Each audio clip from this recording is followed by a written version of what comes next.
In this video, I'll show you how to get USDT Ethereum address on Trust Wallet. Ensure you subscribe and turn on notifications to the channel for lots of educational guides and contents like this.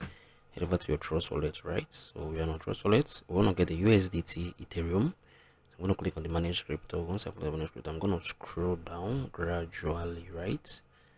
I'm going to scroll down gradually. This is my USDT Ethereum. I'm going to on it, right? So we need to be very careful as regards to how you can transact with this, right? This is the USDT Ethereum. So if someone tells you to send him or her USDT Ethereum, right, for some reasons, maybe let me say payments and other things, this is what you're going to send to the person, right? And you need to be very, very careful about that.